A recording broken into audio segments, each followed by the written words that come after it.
Hey there, Professor Arbuckle. So this is my week 4 project, of course. To start, take a little look at the XD, you know, design system that I created. I used mainly just this primary color page here, and then of course the typography, which I adjusted in last week's stuff already. But so what I did was I just worked on adding these colors in properly, and in doing so, with changing the color scheme, you'll see in the project itself, I actually made some additional design changes that don't have to do with color because of the color changes. So I thought that that was interesting, that as soon as I changed colors, I wanted things to look differently because they don't look the same how I was going about it. So go ahead and get away from here, and we'll move over to the starting/home dashboard page here. As you can see, I tried to incorporate all the different colors and shades possible without making it look too kind of gross, to be honest, or cluttered or unorganized. So I made sure to keep my header and then everything outside of my pages display within the same color scheme. Keep that all the same. Kind of helps to uniform everything, and then within here I just use the additional colors to showcase how you can use more than 2 colors or 3 colors to highlight or decorate a page and it still look okay. I'm sure, I mean, obviously there's ways to optimize this, and I'm sure you'll look at it and go, oh, I'd have done this, that, and that, which is pretty typical, obviously. That's what I'm hoping on and counting on for the feedback.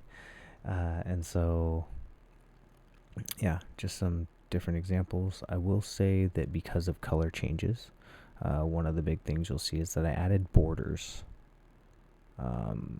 And not only that, I added 2 pixel and 3 pixel borders. It's just instead of the standard like one thin little borders that you see typically. And the reason I did that is because, like I said prior, the colors themselves now required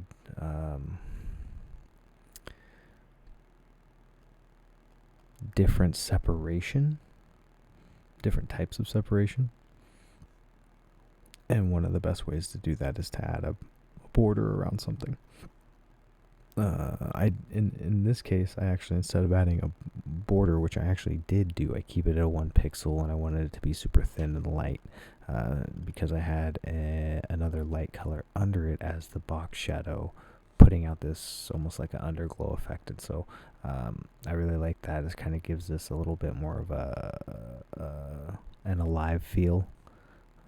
Almost like there's energy or some kind of power source running or causing the graph itself to work and function, which is kind of cool. So and adds a little bit more than just your basic design look to an element and or page or whatever you're doing. So beyond that, let's take a look here. The news feed. The newsfeed obviously added a border here. You can see I added the dashed line for the border on this to give it more of that card kind of, when you put something in here, which you'll see color change. So you notice that once something's in, it's white.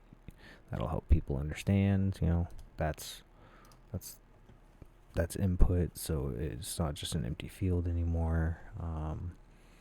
And then you add this here. I want it to feel like a card was added to your board kind of situation. So I think that gave that the dashes, of course, gave it that feel. You could delete any of these. These also delete. Come back. We're not focused on that part though. I left the light gray lettering in the buttons on this page because I kind of like that subdued, out of the way look that they gave. I probably could have done maybe a little bit lighter gray, just so it popped a little bit more against the green However, like I said, I do like that kind of subdued look. It's not hard to see, but it is there. And then you of course get the cursor effect over the top for the pointers. That way you know that you're cursoring over something that's clickable. And then another reoccurring thing you'll see is like here with the messages page, all the H1s for each page that go within this page display are kept the same color. And then when you move over here to the profile settings page, I actually changed that to a different color, to a color that I think helps represent technical or settings a little bit more often than not. Blue is a good color for that. So obviously just something plain and simple.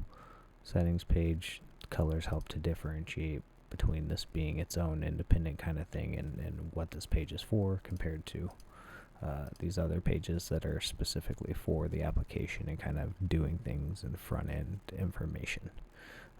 Added the border to the add section over here, added a different color line to match everything else and kind of keep it the flow of this almost a hat or a crown that you see sitting on top of my main display of information. So besides that, I really looking forward to your feedback, and I had a lot of fun kind of revisiting this project, especially since it was so fresh from last month, getting to go over it in more of a design thought process, because that's not what last month's class was about. It was about function and components and making things work, and design was kind of secondary or added in at the end.